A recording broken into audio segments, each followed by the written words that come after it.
but Awesome. it's going. So what I can do as well, let me see here, refresh this. Sweet. It's working. It's recording. So there's obviously there's a delay. If you open up our app on your computer and you find it in that link, you'll see what we've just said. Okay. So the post will be a link. Okay, great. So yeah, I just tweeted it out. If that helps you out, and then we'll get started here. I mean, so people can jump in when they jump in. Ryan, I don't know if you want to pull up a second page and monitor it, like if people are commenting. Okay. I will try to do that on my phone. Cool. Again, this is all new to us, so we're rolling with the punches here. No worries. I've never actually done anything live either, so Okay. it's the first time for me too. All right, I just tweeted it out. I'm gonna throw it on my personal Facebook page as well, just see if we can get some more people on Awesome. here. Thank you, sir. Put on the. I don't even think I'm following the podcast on my YouTube. Oh, really? Oh no, it says for live, so I can definitely track it. Sweet. Yeah, it's a delay, so everyone hears us just like a little bit later than real time, which is good. And I'll post in the chat. Here we go. I got the live chat pulled up. So. Awesome. Sweet. Yeah, I mean, like I said, maybe I should have posted this earlier. I don't know. Well, Jake, I'm glad you got out a little bit earlier than you anticipated. Yeah, no, it was just my family's annual pumpkin carving contest.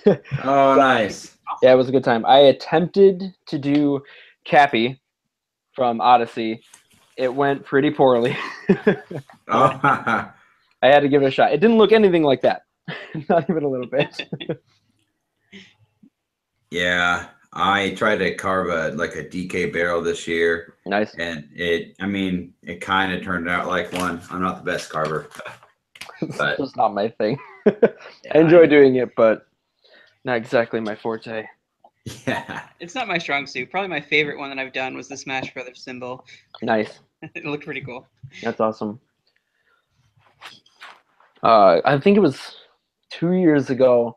My wife and I did a Bowser's face, and she did a Boo, and we put them next to each other, and they both they glowed better than I've ever seen pumpkins glow, and it all came together perfectly. As the best Really? pumpkins we've ever done. Nice. Awesome.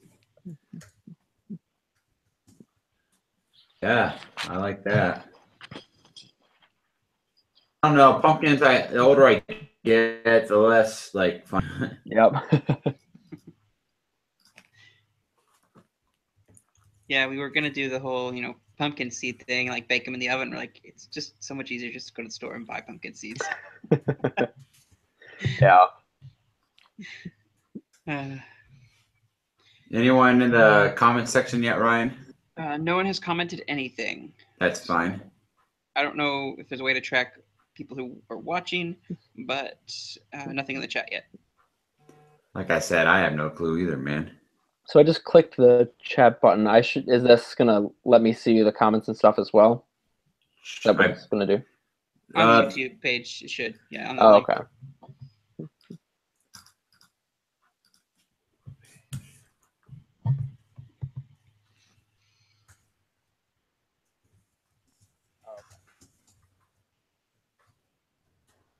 Cool. Anybody is out there watching us, let us know in the live chat so we know that we are being seen.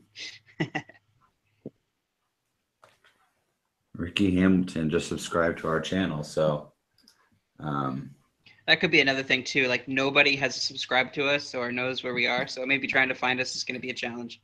But they have the link, so right. The direct link should help with that. And either way, like I said, this is the first time I've ever gone live, and I honestly, like, I listen to a lot of podcasts, but I don't watch anyone live. I know a lot of the shows we do go live, but I just don't have the time, or I got other things to do. And when I'm during my busy week, I'd rather listen to them on my headphones. So, like, NBC is always live every week, Nintendo Voice Chat, but I don't ever watch it. I just listen to it.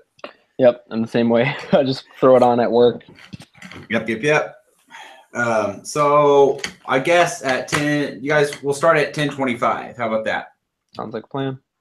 Awesome. Oh yeah, dudes. Yeah, my phone keeps updating me. We're getting new subscribers to our YouTube channel. Awesome. So That's a good thing. That is a great thing because we don't have a YouTube presence. Everything's been private. We don't know. I don't know how to do anything on YouTube, Jake. That's my biggest issue. Like I want to do videos and stuff, but I don't know how. Like I don't know how to make it nice and neat. I'm not professional like you. Hey, looks like Warp Whistle Gaming says, "Hey, fellas." Hey. How's it going? All right, Ryan, you're in charge of talking to anyone in there occasionally, or just shouting out any questions, or just giving them a shout out. Okay. Sure. So you'll be the Jesse Waldack of this episode. That's what Jesse always says for the Nintendo dads.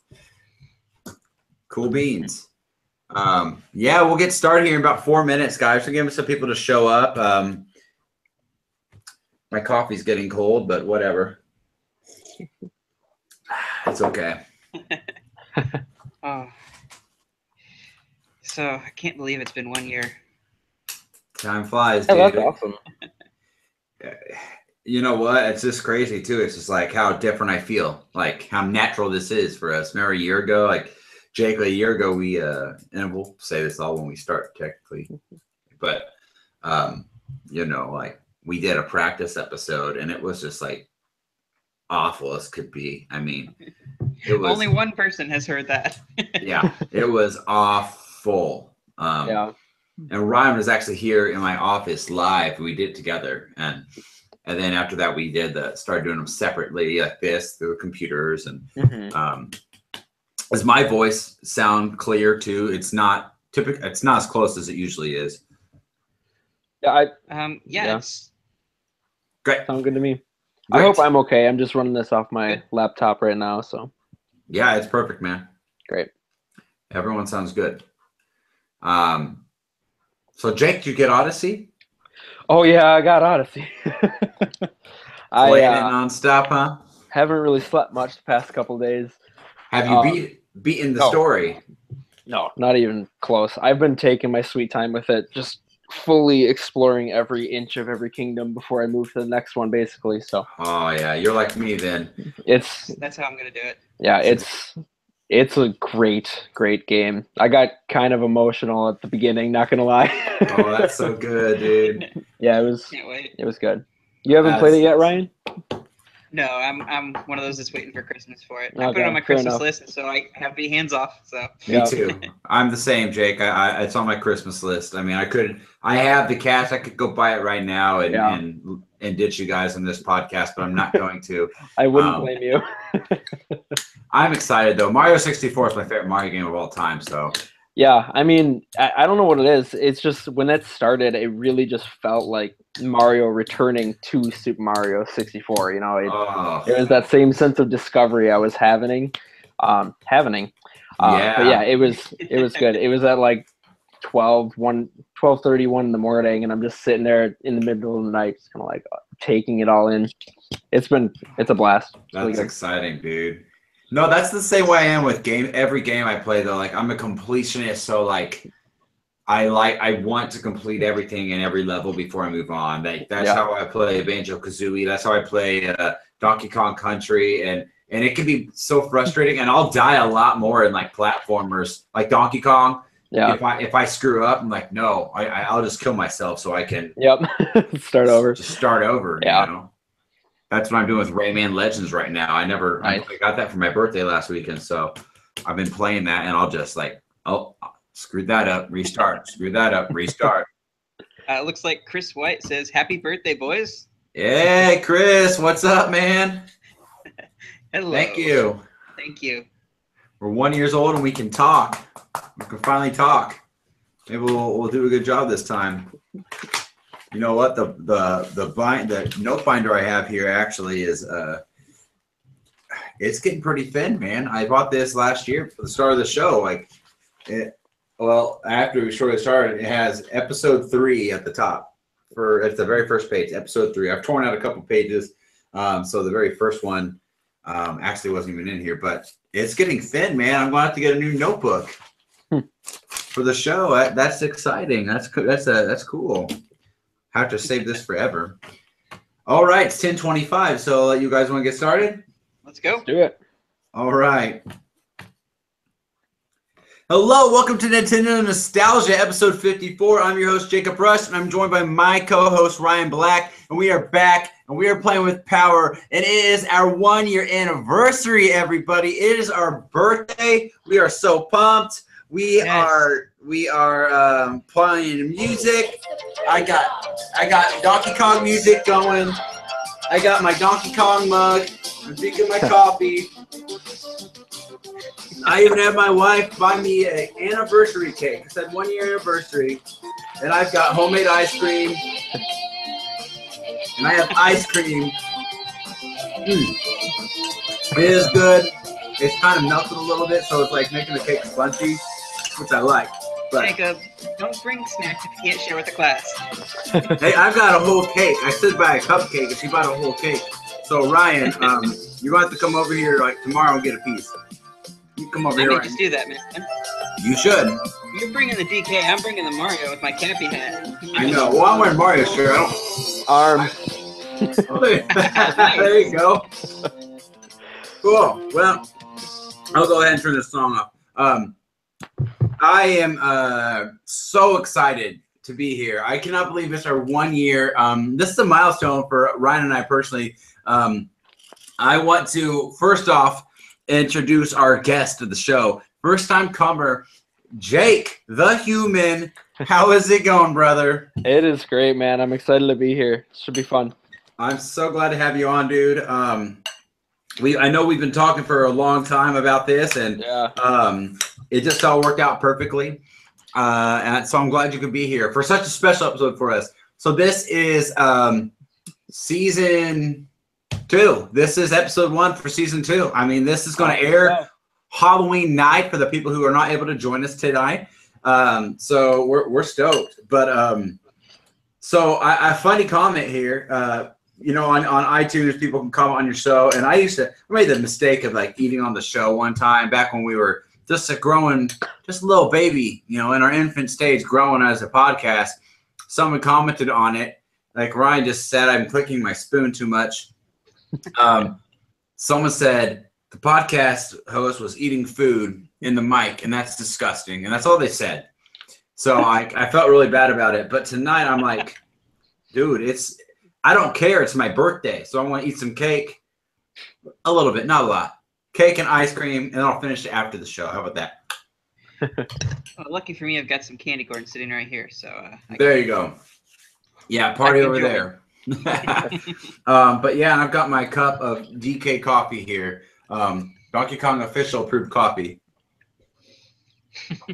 It's gotten a little bit cold. You know, yeah. Have you seen those mugs, guys, of like Donkey Kong or Mario and the question Zelda? block or Mm-hmm. The worst part about them is that you can't put them in the microwave. So like, if it goes cold, like you have to drink it, or you won't get to enjoy it.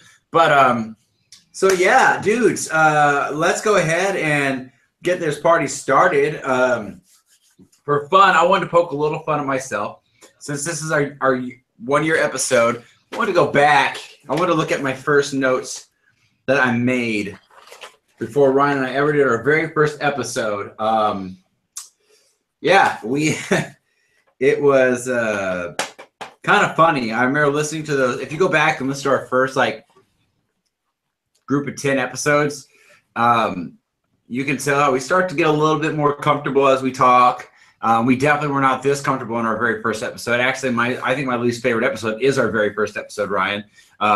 Not because of how we did, but because of how I edited it and just things like that. But I had a little script. I don't even know if this is the exact wording, but I used to say, hello, welcome to Nintendo Nostalgia episode, blah, blah, blah. I am Jacob Rush. I'm joined by Ryan Black. That's what I used to say. And then I used to say, what our hopes for this show is our hope is to help you to remember the past, the good old days, the memories you had. A warp whistle down memory lane, Ryan had. That was before we knew Mark, warp whistle there. So like we had this little script, and I mean, it's just so funny. I like things to be a little bit more natural and fluent when we speak. But back then it was just scripted, and we were reading from the script. So I actually don't ever use this anymore. And I actually stopped writing notes. I wrote notes for this show because it's such a big show, you know. So, but you know, I just thought it was a little fun.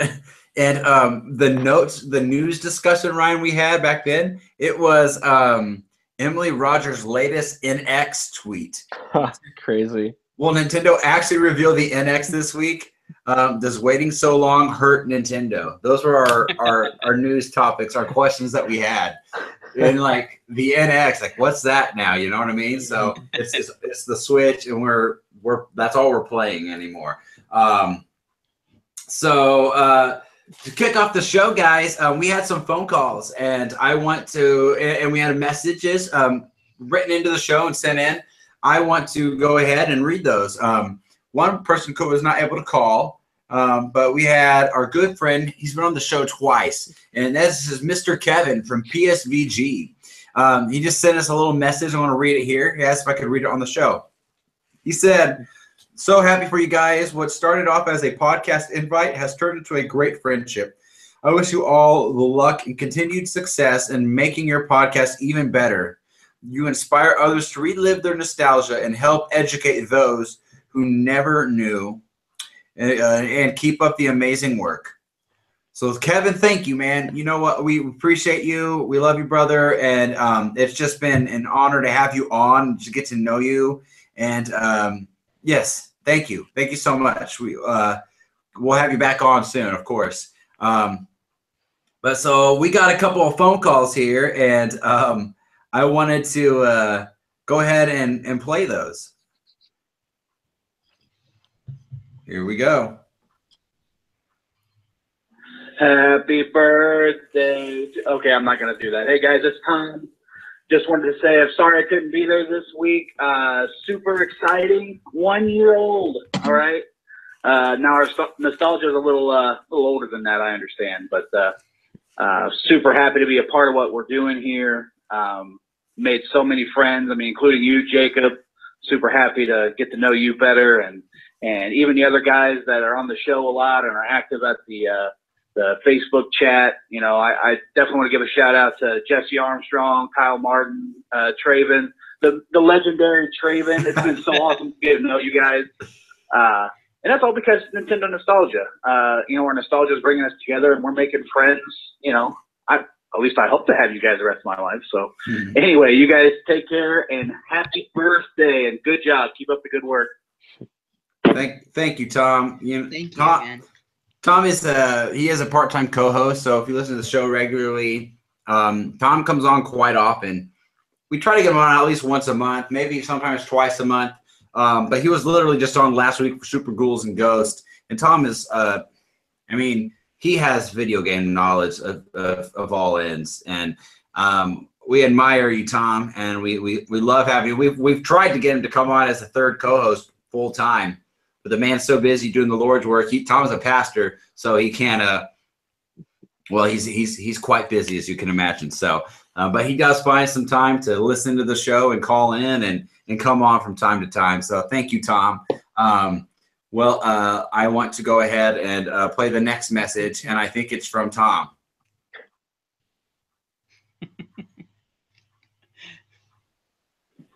Hey guys, it's your favorite part-time host, Tom Qualls. Just wanted to ring in about the excellent game that is Luigi's Mansion, and I'm so excited you guys are talking about this. It's, you know what, it's the first game I owned. Whoops. The entire summer I was 15 and bought my GameCube and Luigi's Mansion with my own money, and then like you broke in and out there. Played it probably later than we should have. It's out to me. About the game itself, though, I just love how simple it is. It's a Mario game, and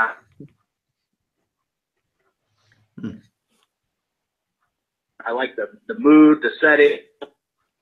Man, I think Tom had bad quality on that one. So we'll go ahead and play the next one instead, which is from Tom. Here we go again.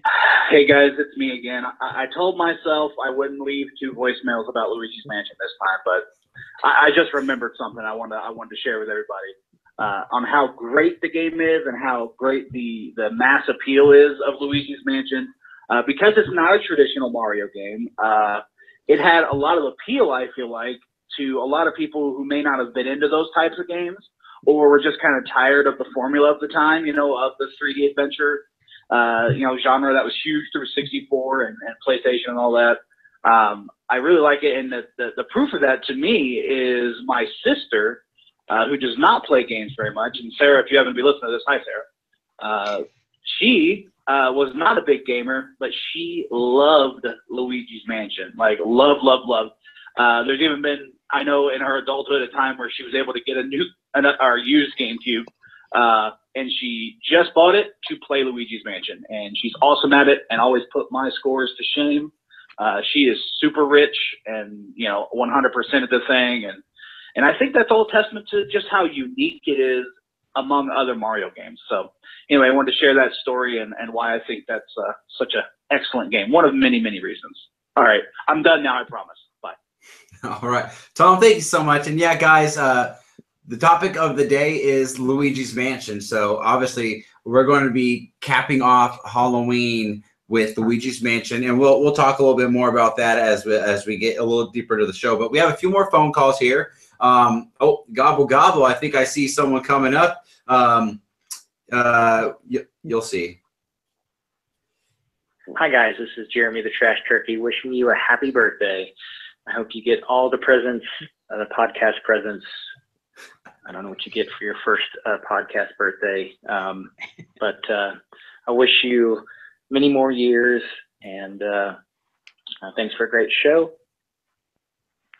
There you go, Trash Turkey. Thanks for calling again, brother. Thank you, man. We love you. Trash Turkey has called in a good handful of times, and we just love having you on, man. And it's great to hear from you. And we've talked back and forth on Twitter as well, and we're trying to find some good games where we can play online together in our Nintendo Nostalgia community. And he actually just joined our Discord chat just last week. So thank you, Trash Turkey. We really do appreciate it. We got one more phone call. We got it. It came in actually late tonight, about half hour before we, a little bit, actually about 20 minutes before we all got on here. So let's hear it out.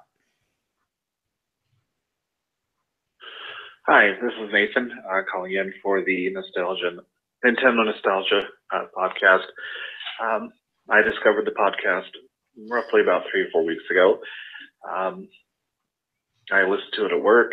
I have very limited access to it because some of the players are blocked or it doesn't work. But so far I'm up to, I think, episode 7, and I really enjoy it. It's really nice to hear from people who have some of the similar memories of the Nintendo that I do, and that still have the love for the Nintendo that I do. I fully enjoy the show, and I hope to be caught up quite soon and keep doing the great work.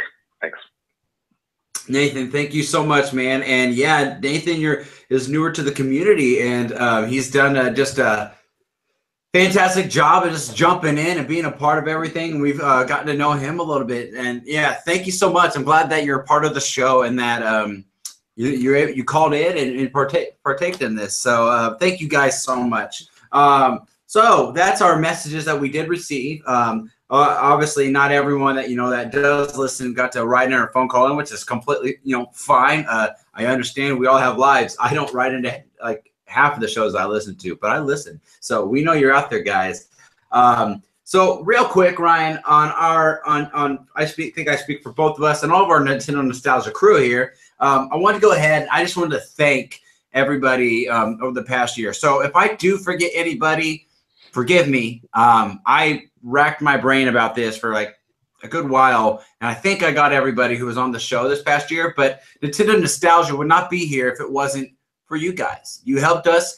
We learned from you and your shows. You reached a hand out to come on our show, a small show that's only a year old now, and help us out. But I want to thank, top of the list, starting off, is I want to thank Mark Carabin from the Warp Whistle podcast. Mark has always been there since we started, and Mark he's always news dropping us. Even today, he released tonight a small video that he does. He does videos every day on Facebook and releases just like a little quick update. And he gave us a shout out and tried to get people to come out to the live stream that hopefully a bunch of you are watching right now. And it's just, we appreciate that, Mark. So we appreciate you. Thank you. And for all that you do. And we've got some fun stuff with Mark coming up real soon. We got Kevin from Play Some Video Games. Kevin's been on twice. We can't forget Kevin. Kevin's awesome. We love you, Kevin. You give me advice. You talk to me. You help me. And you're always there, And all these guys, by the way, we chit-chat and we talk just like Ryan and I talk regularly. It's, that's the best. I think it's the funnest part about podcasting, Ryan, is being able to meet these guys and not even just other podcasters, but people who listen to the show and are involved in the community. I think it's awesome to just get to know these people. And I mean, I honestly feel like they're just my friends, just like you and I are. They may not live in Indianapolis like we do, but I think that's a gem that you get with podcasting and doing any material, really. Life of Gaming. We got James, we got Josh, and we got Chris. I've been on their show. James has been on our show. I know that Josh is going to be on the show, and we got to get Chris on the show. I know Chris likes Power Rangers, and I was thinking maybe we do a Power Rangers game in season 2. Who knows? We'll give it a shot. But thank you guys. We love you guys, and they're from They're from Life of Gaming podcast, and they have a couple other side ones like the Xbox Dive and everything. So then our first guest that we ever had, John Miller from Elite Trainer League. John Miller actually does live here in Indianapolis and knows us personally. John, keep doing what you're doing, brother. He's actually in ministry too. He's a pastor, so he's a busy man, and he's busy trying to catch Pokemon all the time as well.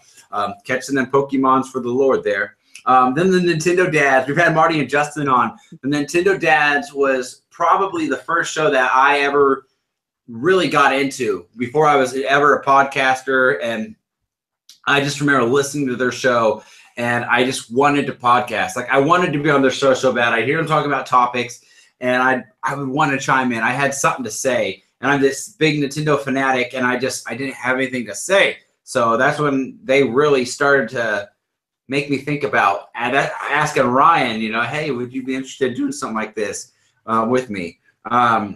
So then we got Joey Ferris from Commonwealth and from Ferris Wheeler Productions. Joey Ferris is our Metroid Prime go-to guy. He loves Metroid Prime. He came on, and he keeps bugging me about, hey, when's Prime 2 coming? Because I really want to come on and talk about Prime 2. We'll get there, Joey, I promise, and we'll make sure to reach back out to you for it. Jared Wagner from the Game Case King. He was on for our Metroid Fusion episode. Guys, if you like to collect stuff, Jared Wagner's your guy. He has great deals for cases that you can get ordered. They're like exact replicas, but they're long lasting, and it's beautiful art. He makes t-shirts, he makes pillows, he makes posters. It's great material. Go look him up, the Game Case King.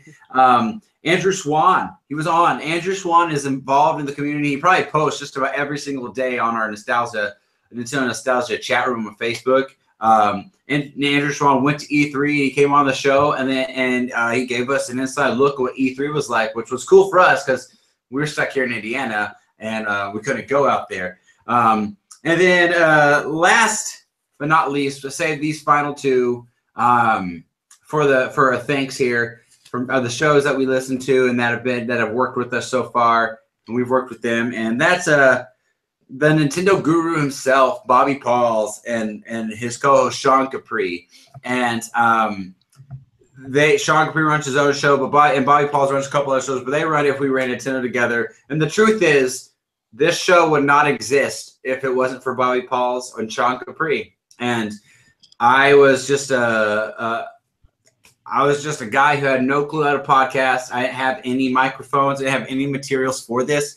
I didn't know what I was doing. And I thought maybe Bobby Pauls wouldn't even acknowledge me. I just sent him a private message asking like, hey, with this, could you help me out? I would love to get started. And he reached out right away.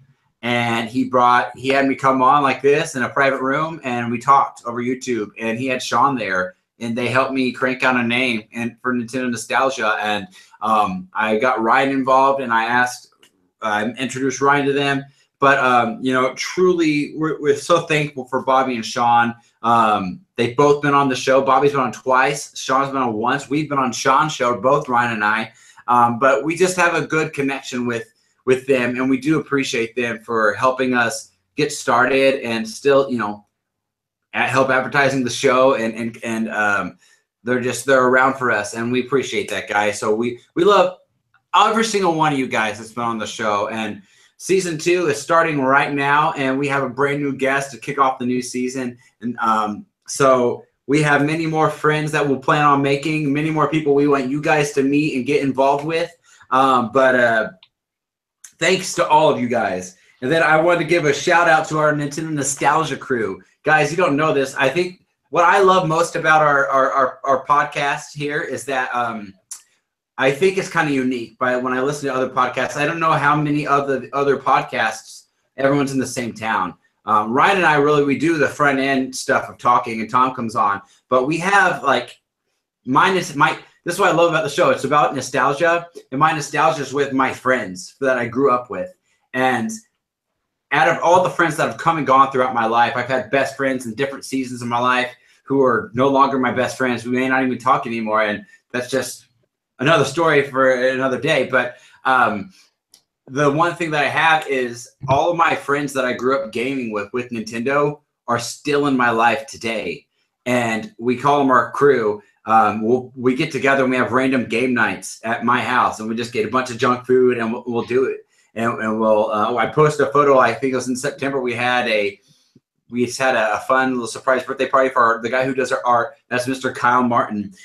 So I want to go down the list here, and just give a shout out to Tom Qualls, Kyle Martin, Robbie, Traven, Jesse, and Brad Hunzinger. You guys, you're our nostalgia crew. We love you guys. They help us out behind the scenes. You guys don't everyone see them all. They've all been on the show at least once, and they give us feedback. They help us advertise. They help us just with anything, and we're just so thankful for you guys. Thank you. We love you guys, and I want to give a shout out to our wives. Ryan, Nisa lets you go up and have some alone time every week, so you can talk to me about video games, when you're gone all day working. And my wife does the same. I want to give a shout out to Nisa and Rebecca. I know how hard it is for my wife to just I've been gone literally all day. I get up early in the morning. We record on Monday nights now. It used to be on Tuesdays. We get up Monday nights, and then we go we go to work all day, and then we come home at the end of the day. We have a quick dinner, and then we get ready to go record. And we record, and my wife usually is asleep with our daughter at that time. So I just want to say thank you to them. And the last little shout out that I wanted to give out to was Riley. Riley, I think, has been on the show probably more than just as much as you and I, Ryan. If you guys don't know, Riley is my daughter who's going to be 14 months. She literally was born about a month and a half before the show started. But because of that, she's always squealing in the background or laughing or playing and doing something. And I don't have the thickest walls, and everything is not soundproof in my office. And it's actually changed over time to get a little bit more soundproof. But Riley is there in the background. So if you ever hear a baby, it's her. I love you, Riley, and thank you. And you'll probably be hosting this podcast 20 years from now when I'm retired or something. So so that's great. And Ryan, shout out to you, man. Thank you for just doing all this with me and being a part of it. I love you, man. We've been, you know, we're brothers. You know, we've known each other our whole lives, and my second closest friend is Traven, as in like second closest, as in I've known the longest. But if there's one thing I could say about you, Ryan, is that we've known each other since birth. I mean, Ryan was born before me. His mom was my mom's best friend, and Traven is the legendary gamer right now, but growing up, Ryan was the legendary gamer that no one knew about Ryan, because Ryan lived on the south side, and that was slow long distance back in the early 90s, you know, and south side to east side, and which is really like a 25-minute drive if you get on the interstate. But back then as a kid, oh, he's so far away. Yeah, you guys got to meet my friend Ryan. He's so awesome at video games. So you're legendary Ryan in my childhood. But you know, thank you, Ryan. I couldn't do the show without you. Jacob, I got to shout you out too, man. When you came to me and asked me to jump on a podcast with you, I'm like, well, I like talking about video games, but I had no idea what I was getting myself into. And I didn't even know if I liked podcasting. I'd never really listened. I'd heard my favorite bands had podcasts, but I never really jumped in on that. So I wanted to say thank you so much for inviting me to do this. Like, we have so many memories together, and just being able to share that with people and just love on Nintendo, it's just been a huge thing. And man, if it wasn't for you just stepping out there and coming to me, like, you've made my life great. And I thank you so much for introducing me, creating this community, and bringing us all together. Thank you, man. Not a problem, man. I'll send you a bill at the end of the month, okay? Not a problem. Thanks, buddy. So, guys, it's season 2. We're going to kick it off. Hey, Jacob. You're going to send me a bill. Send me a Benjamin. Okay. If you say so, my friend. And last, guys, I want to thank you, the listeners. You know, people who maybe they partake in all the online community. Maybe you just listen and you don't communicate as much. Thank you. We wouldn't, you know, we appreciate it. It lets us know we're doing a good job when you call in, when you comment, just when you're just active in the community. It means a lot to us. It truly does. We see every single one of them. We try to respond to everybody. If we don't, we're sorry we miss any posts or comments, but we try to make everyone feel welcome. I truly feel like my friendships and my gaming friends have just grown tremendously over the year. I used to be a gamer where I just gamed by myself. Don't get me wrong, I love to game by myself. I do like that, but I didn't have anyone to game with online. Like, I'm looking forward to the next Diddy Kong Racing 2 that's going to come. Mark my words. I'm looking forward to the next Smash Bros. So we can all play online together. Super pumped about that. That's exciting to me. But so thank you guys. So enough about that. Ryan, I was just, instead of doing anything like something we're like crazy excited about, I wanted to talk a little bit about, just go back down memory lane, a little bit about the show and over the past year. It won't be too long of a segment, but I'll play the special Donkey Kong music here in the edit part. And then we can continue on. But thank you for, again, everybody. So, but Jake, since you're our guest, why don't you go ahead, man, and you know, how did you find out about the show, and have you listened long? Do you listen to all the time? Is it just part time, or is this the only time you've ever listened to us? Because it's so fun. So it's kind of interesting. I did end up going to E3 this past June, and I recorded some footage and stuff, and I had posted our footage of Mario and Rabbids Kingdom Battle on Twitter. And I hashtagged it and whatnot. And then you, Jacob, and David Soliani both liked it and commented on it. And then I was like, okay, well, this is pretty cool. And then you had reached out to me in the Twitter messages, and I started listening to you guys' podcasts. And I usually just, if I'm not like super in the zone, kind of hardcore in music, I throw you guys on at work and just kind of listen and stuff like that. So we've been talking for the past couple months, and it's been fun. Cool. Thanks for listening, man. It's really awesome. Yeah, no, you guys are great. I'm really excited to be here, especially on such an important episode. I'm honored. Cool. And I do have to really compliment you on your shirt there. I love that. Thank you. I had no idea. I've only seen half of it, man. But why not? I mean, why not? Bubble. Why Ribbon? Why? I love Ribbon Girl. She's my go-to. Alright, I didn't think she would be going into it, but she is my number one best right now. I just love Ribbon Girl.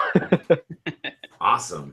Awesome. Jake, I didn't realize you did much music, man. I mean, I know it's not segment time yet, but like, what kind of music? Should you write music or you record it through your computer? What do you do, man? Oh, I don't really do anything music related, really at all. I usually I've got some stock songs I typically use in videos and stuff like that. But oh, okay, very cool, very cool. Cool beans. Well, guys, so Ryan, I wanted you. I asked you earlier in the day, kind of sprung it on you. You know, like what is some of the most I don't know, memories? Just thinking back this past year about the show that stand out to you, or that you just kind of look back on and laugh at, and things like that.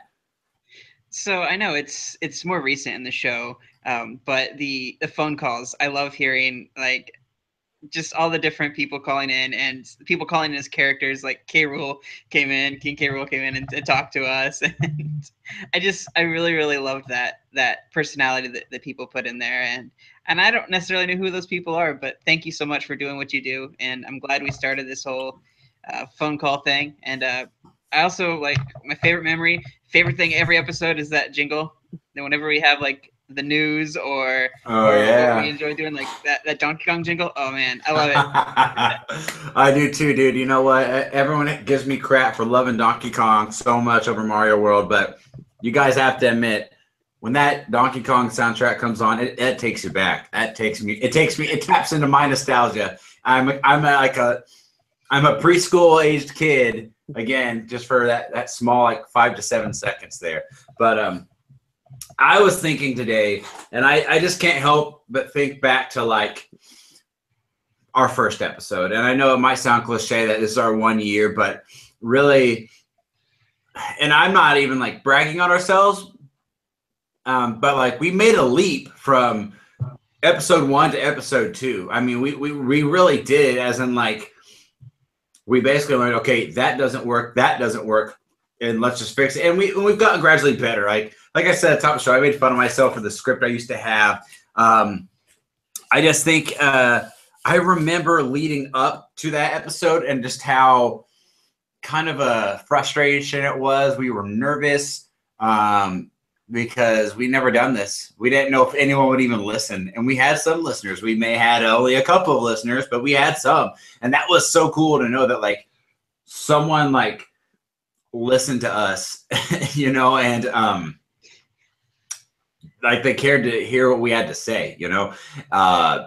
It was really encouraging.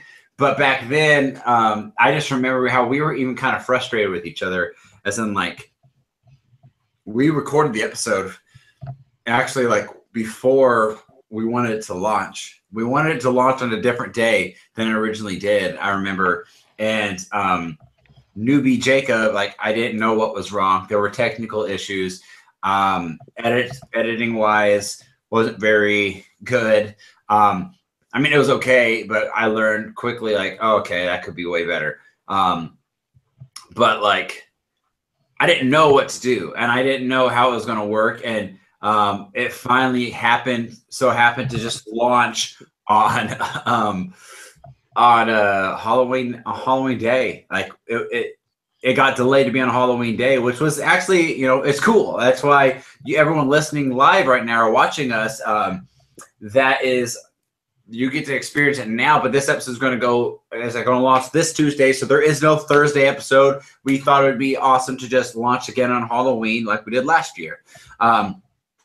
So that's just what I just remember, just leading up to that, just the build up. And I'm just really happy, and I'm thankful for every podcast that we listen to, all the podcasters again, and just for, you know, God. I just think they've all helped us get better, and just we can learn. You learn from your mistakes, and that's why I listen to our episodes.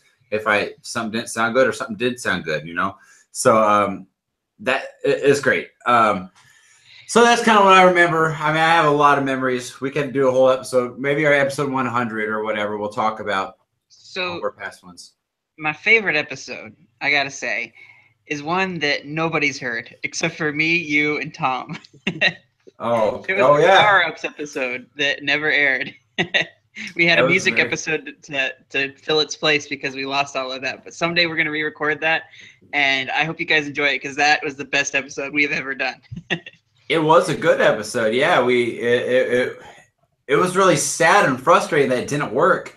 And I had to stay up like past midnight and throw a music episode together, which, to be honest, the music episode turned out pretty good too. But we'll have to revisit that topic, Ryan, and we'll get back to it. Coming up in the next season, we definitely we have other episode styles that we haven't done that we've been keeping in our hats that we want to do from the start of the show, and we'll roll them out this year, and we'll do more music episodes. Those are fun, things like that. But I tell you what, Ryan, one episode, looking back, it was like games I wish that, like, man, I would like to redo that episode now that we, one, more people can listen to us now, and two, I just think we're better as podcasting, and I think we can do a better job of presenting it. And I tell you what that one is. That one's Mario 64. That was episode 3. And not that we did a bad job. I think we did a fine job for what we were at the time, but I just think we could redo it and make it 8. We could make an Super Mario 64 HD recording. It's our HD version of that episode. So I think we could do a good job with that. So maybe we'll have to revisit Mario 64 in season 2. But so yeah, that's just kind of what I've been thinking about and what I've been reminiscing on. So but enough of this chit chat here. I think it's time to give the people what they're hungry for, what they're waiting for, why they even listen to this show, and that is for the topic of the week. Everybody, it is time to talk about Luigi's Mansion. Luigi's Mansion, it came to America on November 18th, 2001. And I remember first staring at this game, on the back of the GameCube box. And I'm so happy to see Luigi, the brother, finally get into the spotlight.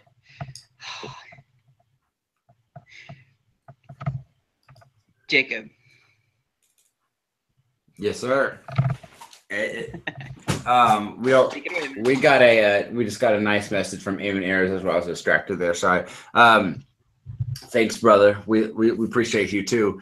Jake, I want to know, since you're our guest, why Luigi's Mansion? For you guys don't know, like, Jake he said he likes Luigi's Mansion. And I was like, man, that's kind of perfect. That's why we talked way back in the summertime, and we held off on getting him on the show because we wanted, like, Luigi's Mansion. That'll match up perfectly with what we're trying to do with Halloween and when we first launched, which, if you guys don't know, the very first song that ever played for our show when it launched was Luigi's Mansion theme. And I was like, how perfect would that be for year one to actually cover the game a year later? So why Luigi's Mansion, though, Jake? What made you want to pick this? I mean, Luigi's Mansion's always had a really kind of a special place in my heart. I've always really loved the Luigi character. All growing up, I'd always pick Luigi. In the original Super Mario games, I'd make my brother be player 1, which most people like to be player 1, but I wanted to be Luigi. I've always liked him so much, and I remember, I was 2001. I was 9 years old or so when I was starting to get that, like, Nintendo Powers were starting to cover it and things like that. Yeah. And I started getting really excited. I'm like, no way, Luigi's actually going to have his own game. This is really interesting. And back then, I didn't really know what to expect. I was young, and I was just kind of looking at pictures, and it's Luigi. That's awesome. And that's basically all my head was at.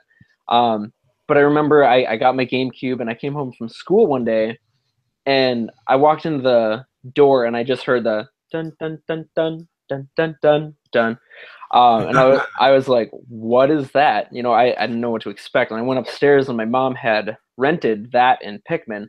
And she was just playing it. But she had only gotten into the mansion, in that little lobby area. And so my first experience with it is I'm just remembering this music and seeing that creepy, weird, eerie lobby and not really having expected that.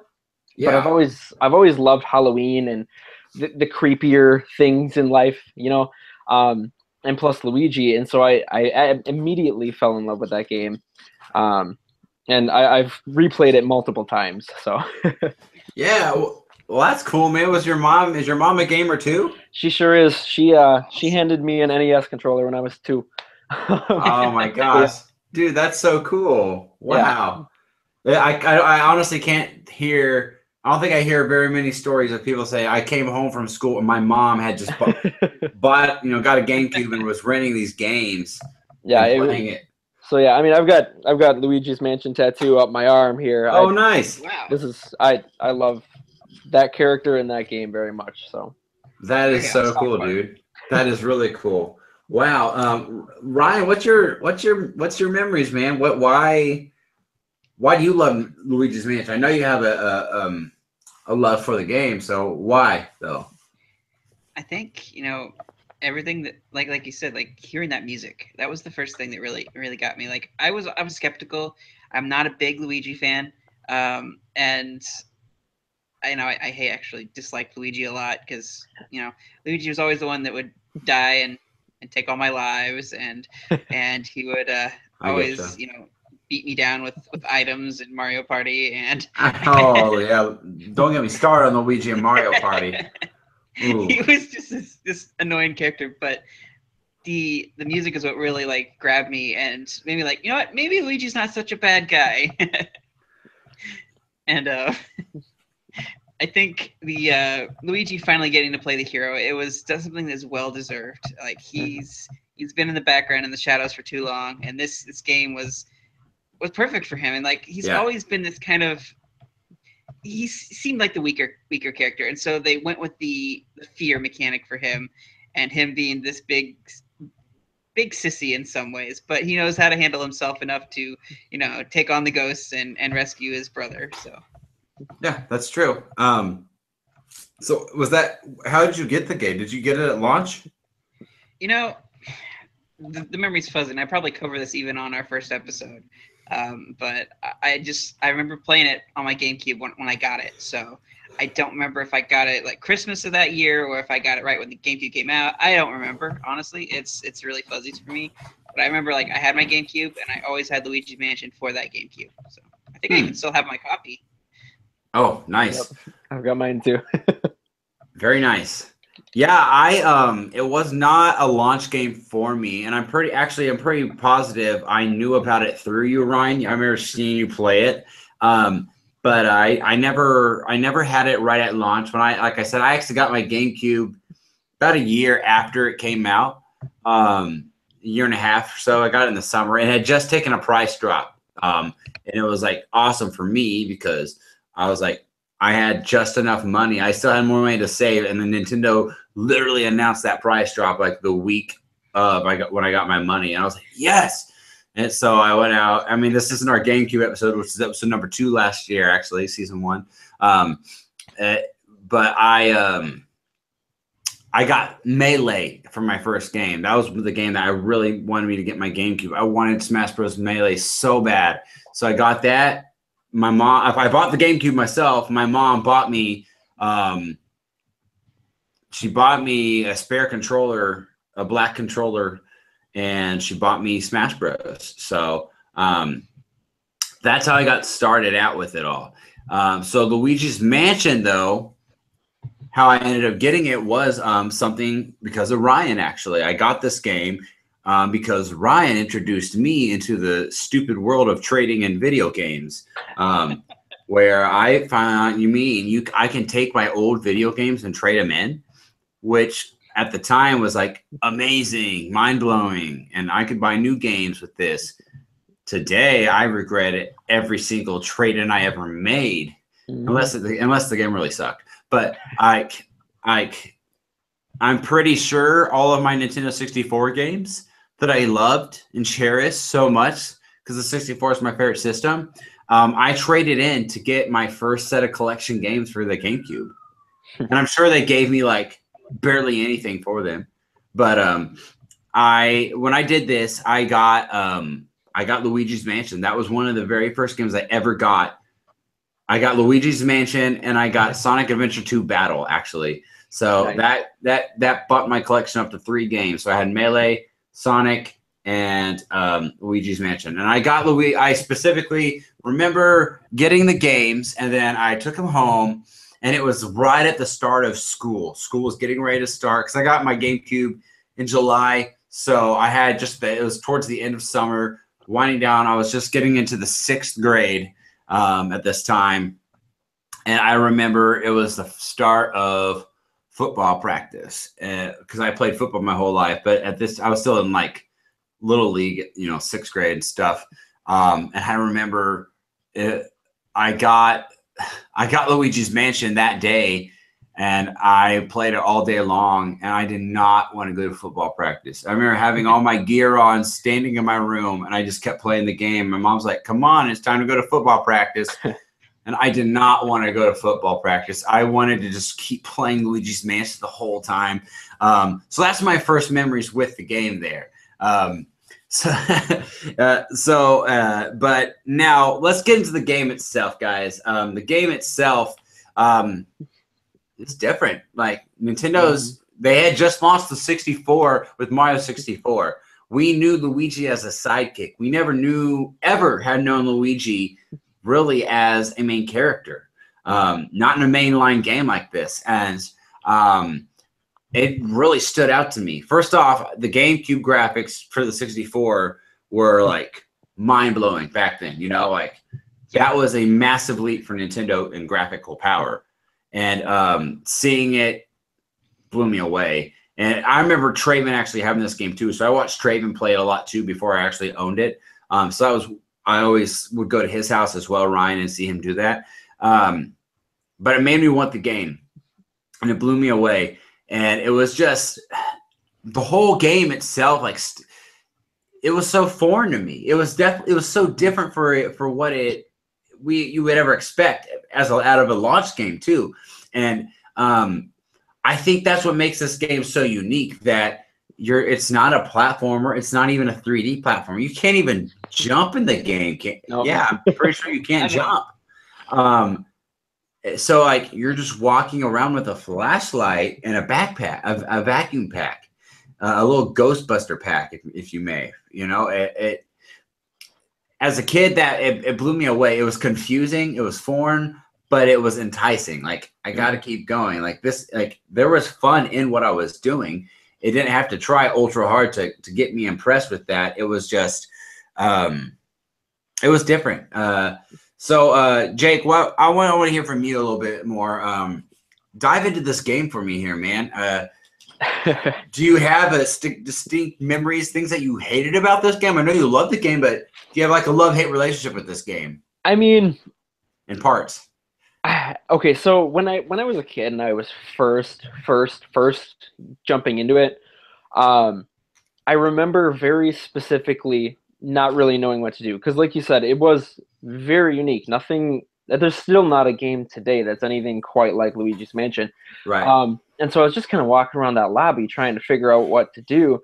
And I remember I'd go and I'd try to open the door and right? And then, yeah. And I would go to every door and I would just try it and it wouldn't work. But yeah, I mean, I don't really hate much about the game. I just have a lot of fond memories of the sense of discovery with that game and being so incredibly different. And I love the personality they put on Luigi. Like, I feel that Luigi's Mansion was the game that made Luigi the character he is today. Yeah. Because before that, like you guys said, he was just kind of on the side. Like, even in things like Mario Tennis, Mario Party, he was the green Mario. There wasn't anything that set him apart. But then Luigi's Mansion came around. He was skittish and jumpy, and it made sense for him always being the second fiddle and jumping into this thing that Mario has never even associated himself with. Like, aside from booze, but these were ghosts and ghouls and lightning and things that didn't make any sense. So yeah, I mean, I just love that game. Well, and you bring up a good point too. That what I found most astounding about this game was when you are Luigi and you get to you kind of get lost in the game because you got to figure out where you got to go. But when you are searching around kind of the base level, I think maybe it might be a lower basement part.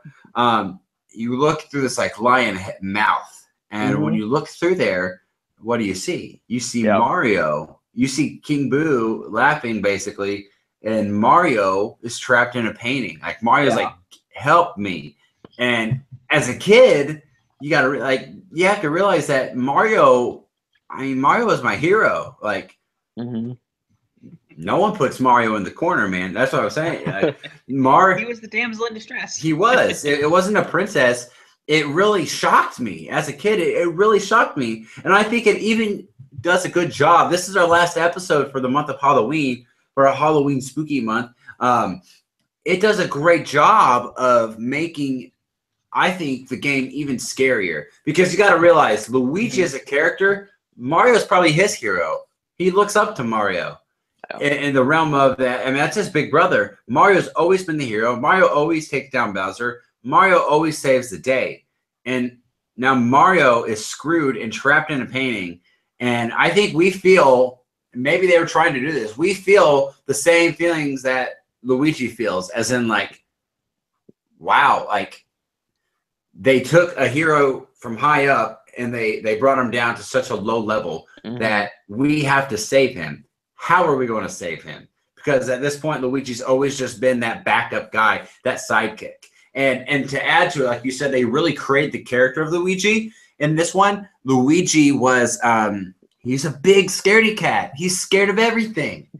That's what defines Luigi. When I think of Luigi, I think of a scaredy pants. That's what I think of. So I really like that. Ryan, what do you have to say about that? Oh, Luigi. He's he's such a drama queen. He is. He just, I don't know, like his reactions, like, the first scare where he jumps up and he falls on his butt and he like scoots backwards with his feet, just completely terrified. And then the time when he runs into the baby and he's just horrified. Yeah, talk about love-hate. Chauncey. Chauncey. I still have nightmares about Chauncey. Yes. Yes. Gosh. Yeah, I'm glad you brought that up, Ryan. I wanted to talk about the villains in this game. I think something that really separates this game from Dark Moon. Like, don't get me wrong, Dark Moon's a good game. I don't dislike Dark Moon, but Dark Moon, one thing Dark Moon lacked was what? It lacked great character development. The ghosts were so generic, and it got boring. It got repetitive and boring. Don't get me wrong, I beat the game through and through. I even played Traven and I played the arcade version at Dave & Buster's for his birthday. And it's literally like a quick run through of what the 3DS version is. And we beat it. But it is not, I did not get the same feelings as I did with Luigi's Mansion. We'll talk about that a little bit later on in the show, comparing the two. But I wanted to talk about some of the ghost villains here. I mean, you have the portrait ghost, you have King Boo, Chauncey, Henry, and Orville. You have Sui Pie. Is that her name? Sweepy? Sweepy? Sweepy. I know who you're referring to. I can't remember her name exactly. You have Bogmire, Neville, the floating Whirlin does. There's a lot of guys here. There's a lot of ghosts. Yeah. But that's what makes the game so unique, was that it had all these different ghosts that had different personalities. They looked different. They were not they weren't the same, Mm-hmm. They were like fighting a bunch of different bosses and they all had personalities. All of them had their own unique shticks, and they all just really, they didn't feel the same ever. Like, they were all so completely different, whether you were using elements to take down enemies, or you had to wait for certain times to take them down. Like, the food one is the one that sticks out the most. There's a ghost that's just sitting at the table, like eating tons and tons of food, and basically you have to distract him. Get rid of his food, and then then that will break him. You can actually do stuff with him, but you had to figure out how these ghosts work and how to take advantage of that and capture them. So. Yeah, absolutely, and that goes back to another thing I think of why I liked this game so much is because it is so different. And I think when I first, you go in, you see EGAD and things like that, and a lot of it still feels very Mario-esque. The character designs, like EGAD looked like he would fit in a Mario game. But you go through that first door and you're walking through the hallway, right? And you open the first door and there's a fire pit, and you see Neville, and he's a ghost, but he's got his hair slicked back and he's got a little bit of a beard, and he's much more slender and more human looking than we've seen in Mario games before. And I think that sort of added to the unsettling factor of it and just kind of made it that much more intriguing. And I like how none of them are spelled out for you either. It's like with Neville, it made you figure out to open up your Game Boy Horror, and then you could see his heart. And it's like, oh, okay. It did a really good job of teaching you what to do to get all of these different ghosts under your control. I'm glad you brought up the Game Boy Horror. That's something that was really cool too. Unique with the game, that Nintendo always does that. Like was it the gray Game Boy? Was it just a plain old Game Boy, or was it like a Game Boy Advance? It was definitely. I can't remember if it was the straight up Game Boy. I think it may have been the Game Boy Pocket, the one that was a little more clear. I can't remember it exactly in my head, but I remember it having this sort of translucent thing. I think so. I do remember that being a really cool part for me. Like, whoa, I can pull out a Game Boy and actually use it as an item in the game. Yeah.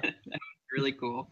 And really all of the gadgets. I mean, but the Game Boy Horror, like, it had that light on it that lets you know when you were close to Booze. And Booze are another story, trying to catch those things. We'll get to them. We'll definitely get to them. Yeah. All these devices that EGAD made, like, and he's always been a background character ever since. Like, you see him here and there. Like, you even see him like hints of him in Mario games. Yeah. And so, like, it was really cool that he originated here, and they still reference him to this day. Well, I love that about him, that he connected into Mario Sunshine as well. Like, he created the Mario's water pack. I mean, I know that's what everyone hates about that game, is the water pack, but I love that game too. Ryan and I like it too. We do like it. He also made the paintbrush and the camouflage mask or whatever that was. Oh yeah. Yeah. He kind of caused the problems in that game. I think he caused the problems in Luigi's Mansion too.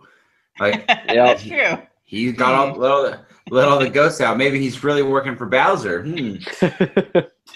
I mean, he's a character I really wish that I hope that they don't like ever forget about. I hope they keep him around and bring him in. He played a predominant role in Luigi's Mansion too. So hopefully we get that HD Luigi's Mansion 3 game and for the Switch, and he'll be there. Right. I imagine he's popular enough. People are saying like EGAD for Smash. Oh my gosh. I have always thought, and especially when Mario Kart 8 first got announced, I used to work at a movie theater, and me and my buddy, we were sitting in the back stand, and it was super slow, and we just started thinking about, Mario Kart 8 just got announced. Let's think of characters that could be in Mario Kart 8, and I thought EGAD would make such a great Mario Kart character. And every time, and then Deluxe happened, and I'm like, come on, bring EGAD into it. But he's never there. He's just kind of that backup character. So like you guys said, I would definitely love if they started bringing him into more things. Wow. They definitely need to. And I think they will. Nintendo's really good about that.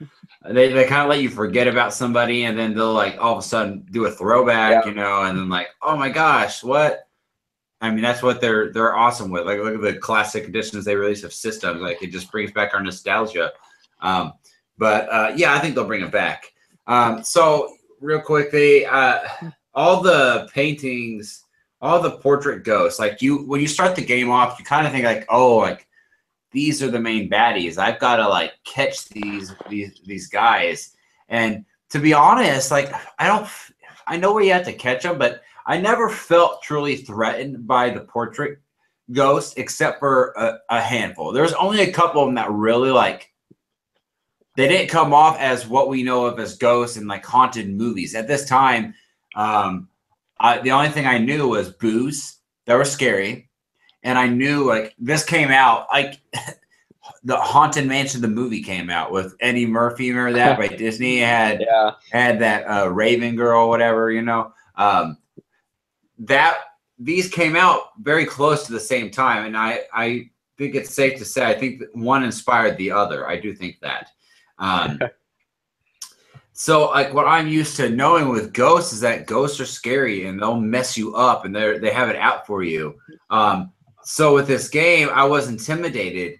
I don't like horror, so and I think Luigi being scared adds to the feeling of like, I mean, imagine just maybe it's an adult, it's not scary, but being a kid, I think it can be scary.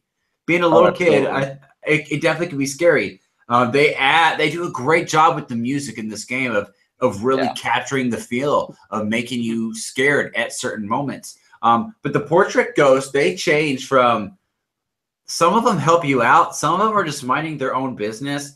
And I have to admit, I kind of feel bad when I suck some of them up, as in like there's a painter, like this painter dude, Vincent Van Gogh. He's painting, like he's not doing anything, you know. But I have to go suck him up, and then he freaks out, and he may attack me because I'm trying to suck him up. Now, again, there was a couple of them, that they do. They harm you, and they go after you. And I think the most famous one of them is, like you said, is Chauncey. Chauncey was like the first big boss in the game, correct? Yeah, absolutely. Because you go in, the first one you see is Neville. I'm trying to remember, and that's really messed up too. Because what I gather from that game and why they're not like Boo's is, and again, it makes it even creepier, is that these people lived in the mansion. Like these were real people who are no longer there for reasons we don't know, which is unsettling in itself. But that first hallway is a family, which is really tragic and kind of scary. You know, it's Neville. And then I want to say her name is Lydia, the one where she's doing her makeup and stuff, and you got to pull the blinds over. Yeah. But both of those are just kind of teaching you, you know, okay, here's how you search for a ghost, you know. And then the next one's, okay, here's how you suck things up and move things around with the poltergeist. But then you go into Chauncey's room. And that room is creepy as is because it's just silent and there's a little bit of lightning and you can't see anything. You walk around, you're moving the horse back and forth, little rocking horse. Yeah. And you got the little balls and stuff. And I ran around the room trying to figure out what to do. This is completely empty. And then you flash your light over the crib and you see a silhouette sitting there. And it's like, okay, you got to figure out what to do. You get them up and you think it's going to be like the last two you did. You know, they're just kind of roaming around and you suck them up easy. But then he just pulls you into this tiny, scary world where everything is gigantic, including himself. And he became the first real boss of the game. Yes. It's twisted. It definitely added that horror twist to it that, like, it's a baby. Like you said, like, we feel sorry in a way for these characters, but then the one that's really first after, it's a baby. That his description online says that he was only the age of 1, basically. He was the age of 1 when that's how old he was. So basically he died as a 1-year-old. And that's grim. Which it's really messed up. it is grim, and it really kind of breaks your heart when you think about a 1-year-old baby dying, you know, and being haunted in this mansion, trapped in this mansion to haunt. But yeah, talk about creepy. I mean, you have a rattle and it's scary and it's quiet and it's lightning out. You hear that baby rattle. I mean, that'll freak you out. If this was like a rated M game, it probably would have been even worse. But thank the Lord it wasn't like that. So yeah, Chauncey, we won't forget that little punk. That's for sure. Never gonna forget Chauncey. No matter how hard I try. He's in your nightmares forever, dude. Yep. So yeah, you think that these guys are the big bad villains, and they're just as the deeper we all know you get into the game, and they're not the main villains. They're part of your task that you have to lock them up. But I don't think EGAD doesn't even realize who the main villain is in this game, Mhm. and that it's the Boos. I mean, it's King Boo.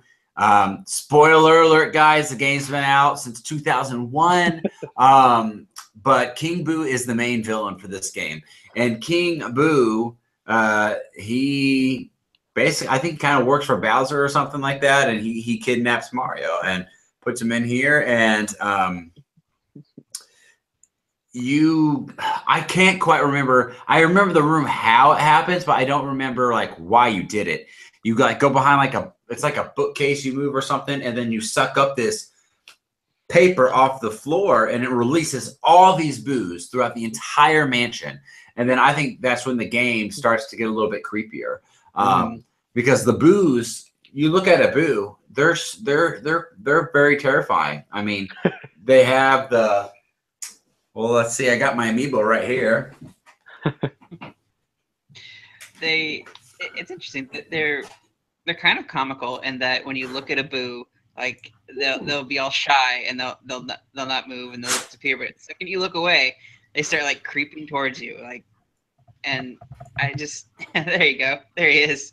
Yeah, you see my Boo amiibo here. He glows in the dark when I turn the lights off, so that's kind of cool. But yeah, I mean, their teeth, they got creepy. They don't look anything like the other ghosts in the game. None of them look scary like this. I think the eyes, even King Boo has like red eyes. He has red eyes and black beady red eyes with a crown. Like, that is intimidating as it is, as I'll get out. And they're just there's a different level of intensity. We just had Metroid Samus Returns come out, and they kind of remind me of that. Like, they kind of remind me of just the Metroids in that game, because we talked about the Game Boy Horror. What was it mainly for? Yes, you found hearts in the portrait ghosts, but it tracked every time a Boo was near you. Yeah. And it would get faster and faster and faster in the creepy atmosphere, and it kind of builds up that suspense. Like, oh, where is it? Where is the ghost? You know? And they were annoying too, as I'll get out, because they would be in one room and you like suck them up almost like halfway, and then they break off and then they go into another room. Mm-hmm. Sometimes they would go into an area that I couldn't go to yet. So that was very annoying. Hated that. Yep. Yes. So a part that stands out to me in the game is after you release these Boos and you're kind of Boo hunting, there's a part in the game where you can go, you're up basically at the top of the mansion, close to the top. You're in the attic area, and the phones are ringing or something. You can answer the phone. And when you answer the phone, the power goes out. You know what I'm talking about? Remember? Yeah. It's thunderstorming through the whole game. So you're already in a mansion that is full of ghosts, full of powerful ghosts with the portrait ghosts, and full of Boos that are trying to terrorize the place even more, that you have to hunt down. But then the power goes out. The ghosts don't like light. Like, how you capture a ghost is you shine your flashlight on them, you catch them, it stuns them, and then you can suck them up with your poltergeist. But the power goes out. So basically, this kind of ramps up the intensity of the game. The amount of ghosts that start coming after you in the hallways and in rooms increases tremendously. You remember that, Ryan?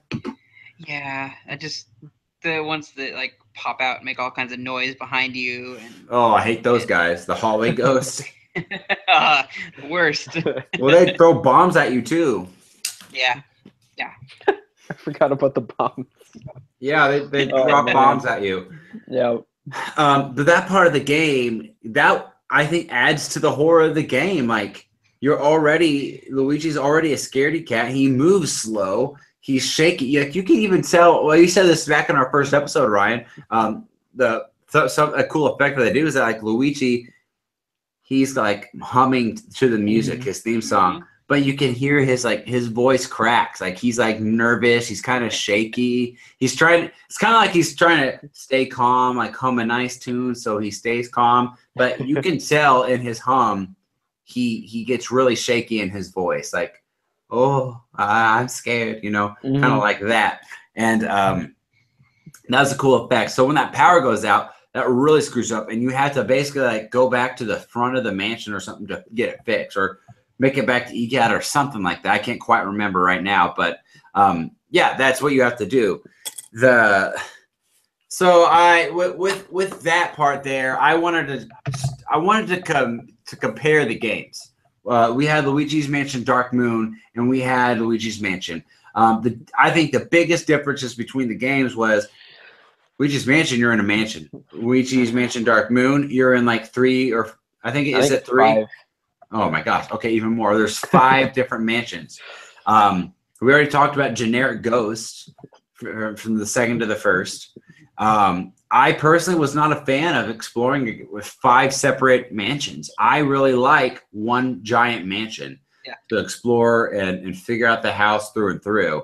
I think you kind of get more of an inclusive adventure inside that one house. Yeah, I agree. I actually do have a pretty good fondness for both games. But I agree. You know, I liked how every time I went to a different mansion in Dark Moon, it felt completely different. You know, I felt like I was going through another experience that I hadn't experienced before. But I think part of the charm and the creepiness factor of the first game is being stuck in that one mansion. And the more ghosts you catch and the more you explore, the bigger it gets, you know, and all of a sudden you're in the basement or you're roaming the halls, and the butler ghost is kind of like roaming behind you, and you go to the upstairs, you go outside, and you learning all about this mansion, kind of exploring it with Luigi. Whereas the other mansions in Dark Moon with the multiple, they felt so short and concise. Well, so while they were fun to play, I never really felt attached or immersed in them, you know? Yes. Yeah, I get that. It was very much it was more of story based, kind of like missions you had to go through, and it was definitely a very different. It was less exploratory and feeling. Place my finger on it, but absolutely love like the particles and money effects and things that they had in the first one. What you see Luigi's breath, you walk around in a dusty room, the dust kicks up. You know, that's big things. Also, just like I said, the money flying around, the gems and the gold bars and everything bouncing around and sucking up money and drapes and things like that. And I felt like that detail was missed a lot of times in Dark Moon, and that was just something that took away from the character. They went for more of a play experience, arcade-like experience, than less like a full fleshed out game. And this was a different team that did it, correct? Yes. It did. Yep.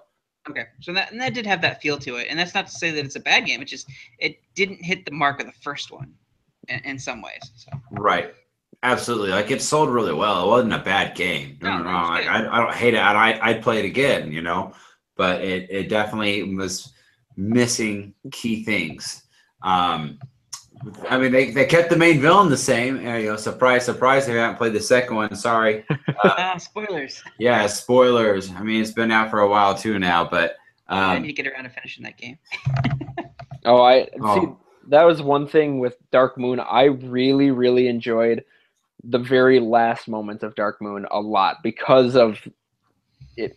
I try not to spoil too much for those of you who haven't played it, but there is a little bit of Luigi moments there where you really see how he feels about other characters in the Mario universe, and just getting through those missions and mansions does for him personally. So I really need to dust that game off and finish it out. I had let my sister-in-law borrow it, and it was a game that didn't. It was that much of a game that didn't draw me in that I could like just stop in the middle of it and pass it on to someone else to play it for a bit.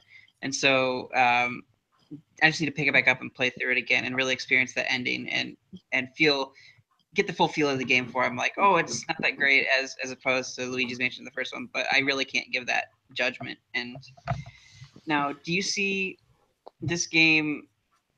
Would you want to see like a mashup of the first one and the second one, like mission stuff, maybe as DLC things, but like have an actual mansion you're exploring and things like that? No, I don't want to mash up. I want to go back to the first game personally. I think the first game is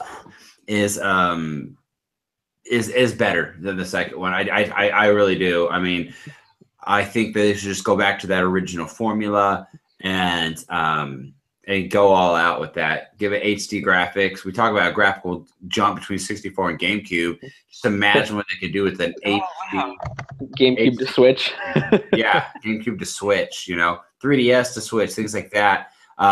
I think I would love Grant Kirkhope to do the score for. Oh my God! Oh, wow, that would be a really cool mix. Oh, why'd you say that? Nothing is gonna make me happy other than that now. Well, I've already tweeted him out about that. He said he'd really like that, and I mean, just go listen to his music from from Banjo-Kazooie, the haunted house level, and go listen to Mario Rabbids, the Haunted I World. was gonna say the same thing. That's when I had the idea. I was like, oh my gosh, like Grant needs to do the next Luigi's Mansion. He would be perfect at it. That would be incredible. Yeah, it'd be pretty cool. So who knows when this game is going to come down the line? The sequel, the third one, I guess. Next year. Fingers crossed, right? That's the secret retro game, right? Oh, That's God, right. See, and Retro did develop Dark Moon, Ooh, and if I'm right, I'm pretty sure. I could be wrong about that. Fact check. Retro did the Dark Moon. Pretty I don't. sure they did Dark Moon. I don't think they did. That. But I will say, as far as mashing them up goes, if there's a Luigi's Mansion 3, and I've been saying this since Dark Moon came out, I desperately want an HD remaster of both. This is total pipe dream, right? So Luigi's Mansion 3 comes out, right? And if you can get like the special edition or something, I'd pay boatloads for it. You get an HD version of the first game, an HD version of the second game, which would be good enough for me as is. But then if there was Luigi's Mansion 3, I would love to see them go back to the one mansion style, right? So it's a lot more immersive in that way. Yeah. But they did add a couple features in Dark Moon that I thought were really, really cool, like the flashlight, and I can't remember what it's called, but it has a mode where it kind of shoots out rainbowy light, and it lets you see different hidden objects or ghosts or routes or things behind walls and things like that. And I thought that feature in and of itself was a really, really good addition to Dark Moon. So I would love to see some of those elements be pulled into the third game. Yeah. I agree with that. I do. No, that you can tell. Here's the difference, guys, between the games. The developers for the Nintendo or Luigi's Mansion, the first one for the GameCube, was Nintendo EAD. So it was Nintendo themselves, like there in-house working on it. Oh, I was wrong. I'm remembering now. The developers for the second one was Next Level Games. So it was a second party developer for Nintendo there, and it just wasn't as good. It did not have the charm that Nintendo put into it. Don't get me wrong, it was a great revisit to the game, to the series and the franchise, because we hadn't had one since 2001. And that game came out in 2013, 14, 15, 16, 17, something, about 4 years. I feel like it's been longer than that, but 4 years, almost 5. I mean, it was in March. That's kind of funny, too. You'd think it'd come out in October, but yeah, I remember it came right around my birthday. Yep. I remember that time. I remember picking it up. It's funny. I remember picking the second one up. I was waiting in line to get my game, and there's the people in front of me was a little 8-year-old kid with his mom, and she gave him Luigi's Mansion. And then I'm next in line. I'm like, I'm here to get Luigi's Mansion too. Absolutely. I may be 27 years old now, but I'm still a little kid at heart, guys. That's why this show runs on nostalgia. So to kind of wrap things up a little bit here with the game. Obviously, we got to the end. We got to the final. We got to the room. You could go in the room where Mario was being held in Luigi's Mansion. Mm-hmm. And I thought that was crazy. I'm like, gosh, this was where he was. This is where it was all going down, man. And it was kind of scary, intimidating to me. And then you go up to the area where Mario was held, the painting. And you press A and the sequence begins. And all of a sudden you start getting sucked up into the painting. and you go into the painting, and where the painting is, it takes you to the top of the mansion. You're on the roof of the mansion, and this was scary. This truly was scary, especially again. I think it's that same feeling of you're not Mario, you're Luigi, you're scared. You know who's always beaten this guy is always Mario. You turn around and you're fighting a ginormous Bowser. I did not expect Bowser to be in the game at all. Nope. Jake, what was your guys' reaction when that happened? Well, first off, I'd like to say with the painting thing, I remember really liking that because that again was because this game was so different and there wasn't a lot of familiarity with previous Mario games. But you see Mario in a painting, which of course in Super Mario 64 is the entire premise of Mario going into paintings, and all of a sudden, and Luigi wasn't in that game at all, and Luigi is going into his first painting to save his brother, which I just think is super cool. I love that you brought that up. That's awesome. But yeah, I very, very vividly remember because I was like, okay, this is it. I'm gonna go fight King Boo, and it's gonna go down, right? And then Bowser shows up, and he's huge, gigantic, ginormous Bowser, and I didn't know how to handle it because he's not a ghost. You know, you can't suck him up, and so I was like, I don't know what's gonna happen at this point. Yeah. And I remember having that just kind of shock and like, okay, let's try to figure this out. We'll wing it, you know. It was a very cool surprise. It was, and it was hard to figure out. I died a lot trying to figure it out and get the sequence down, and it finally makes sense. It's not really Bowser. I mean, it's fake, and his head pops off, and that's kind of creepy, and that's scary in and of itself.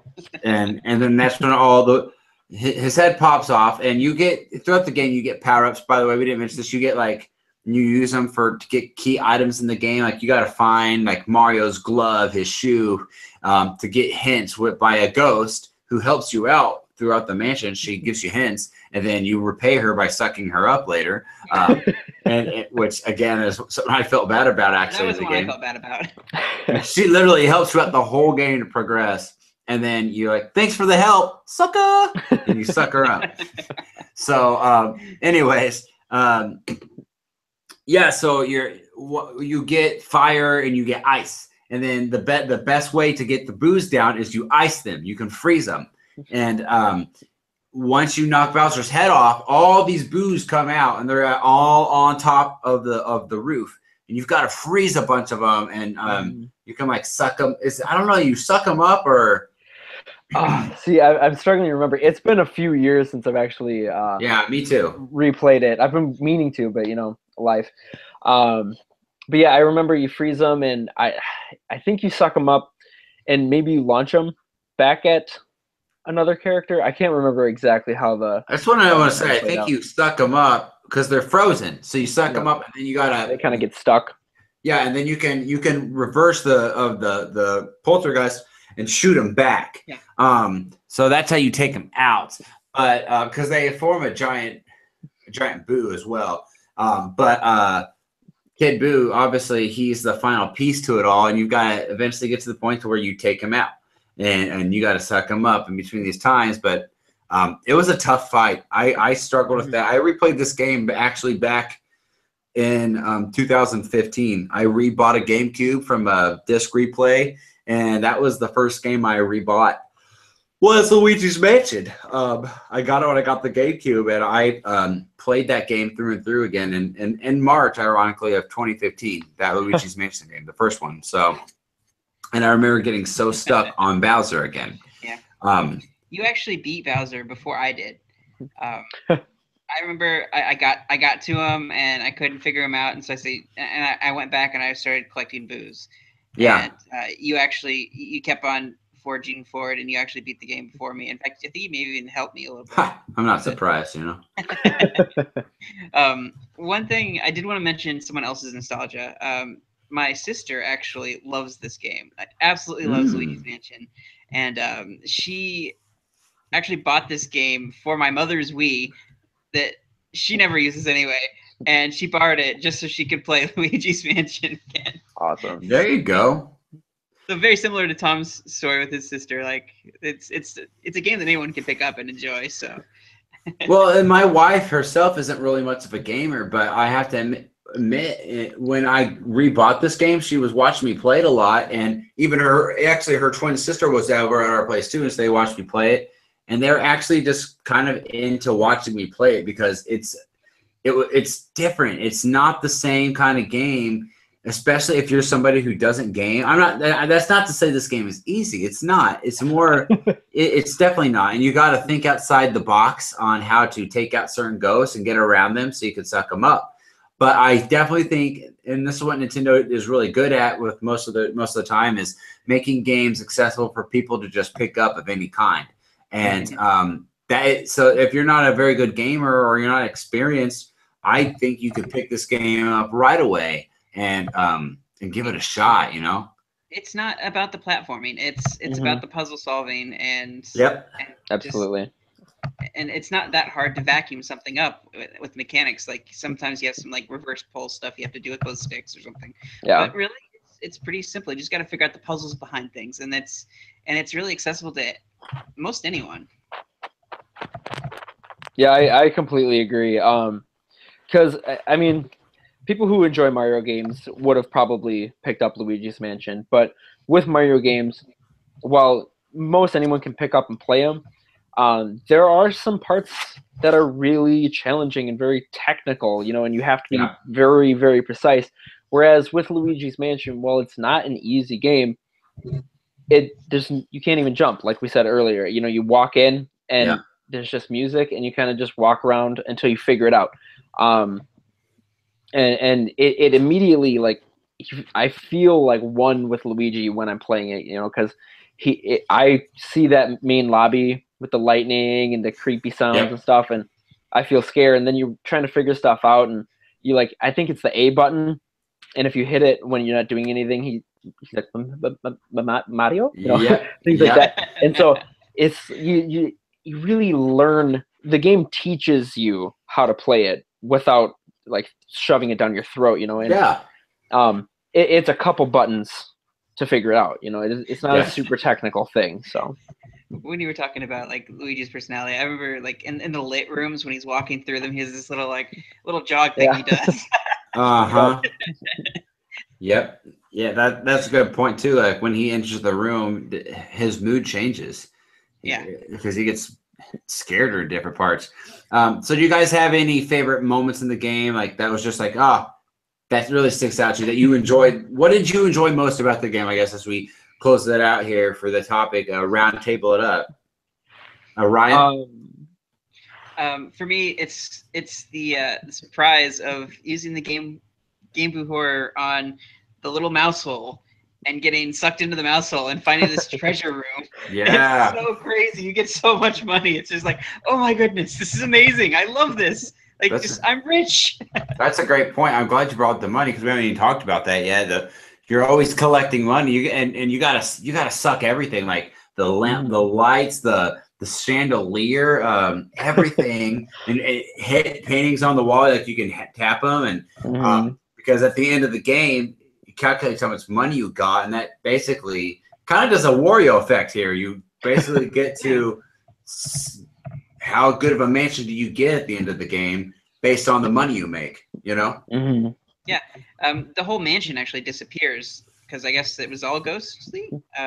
So whatever he makes in the mansion, I guess he gets to keep it. It wasn't ghost money; it was actual real money. So what the ghosts are doing with money, I don't know. But hey, then he gets to rebuild a mansion, which is really cool because if I remember right, again, I haven't played Dark Moon in a while, but you get that pamphlet and you see the mansion you get, and that mansion is the one that it starts out in Dark Moon in.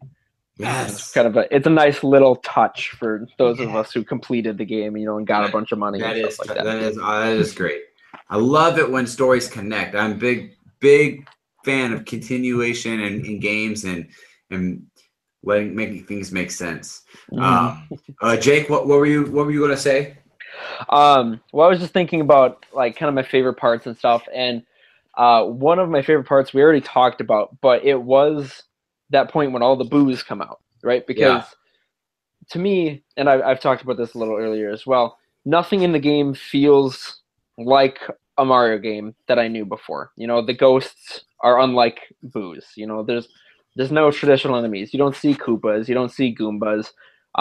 You may see a couple Toads before then. They don't really do much. But as far as enemies concerned, everything is so foreign. And when all those boos come out, it's like, oh, okay, boos are here. I know how to handle boos.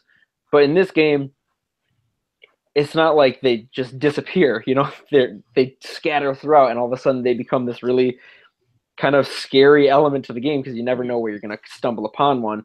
So I like that familiarity. And then you go if you go down the hole, that's when you see Mario for the first time. And all of that connects, and it's like, okay, this is a different kind of Mario game. But it's very much in the series. You know, Totally. I remember all of that very, very clearly, and it's a cool feeling. Absolutely.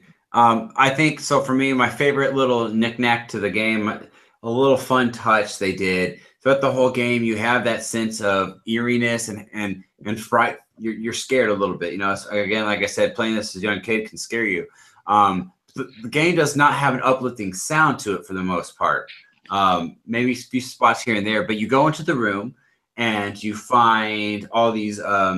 It's a room, I think, on the second level, and it's got all these instruments in it. And you hit the instruments, you start tapping on them, and they start playing little different musical parts, and it just repeats that part and repeats that part. And then once you tap all of the instruments, all of a sudden it starts to play a song, and it starts to play. What song is it, Jake? Oh God! Okay, test him out. I know, right? No, I very clearly remember the room you're talking about. I can see it, but I cannot remember as clearly what song is playing. So you're gonna have to remind me on that one. It's the Mario Brothers. That's theme. what I thought it was. That's what I thought it was, but I didn't want to jump the gun. But what I love about it is that like the whole mansion is scary. It's just dark. It's kind of depressing, and you're, like I said, you're fearful. And then you go into this room and you tap all these instruments, and it plays the Mario Brothers jingle. Like, it cheers you up, and if anything, it kind of gives you a little bit of encouragement to like keep forging through. Like, you're a Mario brother, you know, you can do this. You can do this. So I think that's like a fun little thing I take away from the game that I really enjoyed was in there. That's the end of the episode there, guys. We can get this game on the Nintendo GameCube, and that's about it. So it's not been re-released on any virtual console. It's not had an HD remake. Yes, yet. So if you want that, or if you want to get the second one, you can obviously find that for the 3DS. But Jake, tell everybody where they can find you and what you're all about, man. Yeah, so I've got a YouTube channel. It's fairly new. It's growing. I started in April, actually. But it just focuses on all things Nintendo.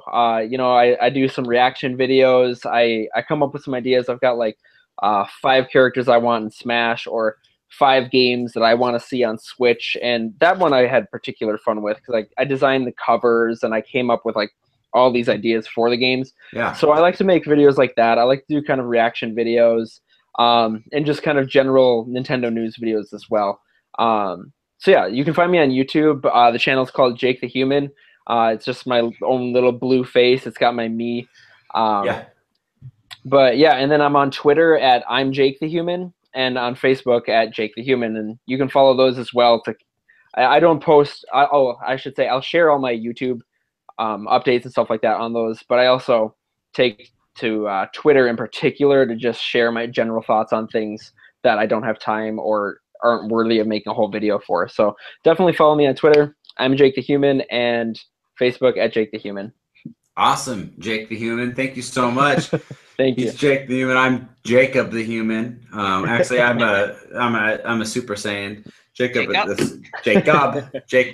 Saiyan. Yeah, one time on Facebook, my grandma like tried to like yell at me on Facebook, and she called me J-Cup, and like she didn't spell it right. So now all my friends like make fun of me. The NOS crew, they always like do that. They always reference that. But so Ryan, you want to do our due diligence, brother? Sure thing, man. You can find me at Metroid Hunter on Twitter. You can find the show at dayspace.com on iTunes and Google Play. You can join us on Facebook, facebook.com/NintendoNOS, on our Twitter at Nintendo_NOS. You can shoot us an email at NintendoNostalgiaIN@gmail.com, on our Instagram at NintendoNOSIN, and you can give us a call on our hotline at 317-969-5690. Awesome. And you can find me at NosJacob73 on Twitter. So guys, that is the first episode of season 2. Again, thank you all so much. If you were able to watch, call in, write in. Again, we know we all have lives. So if you're going to get this episode when it comes out and airs, I hope you enjoy it. Guys, we have a lot to plan for season 2, and we hope you stick with us, and we hope we continue to grow and add more. So when we're celebrating birthday anniversary number 2, that we have an even bigger audience to talk about with. But well, guys, thank you so much. We love y'all. Have a happy Halloween, and we'll be back the next week playing with some power again. See you later. Later, guys. Bye.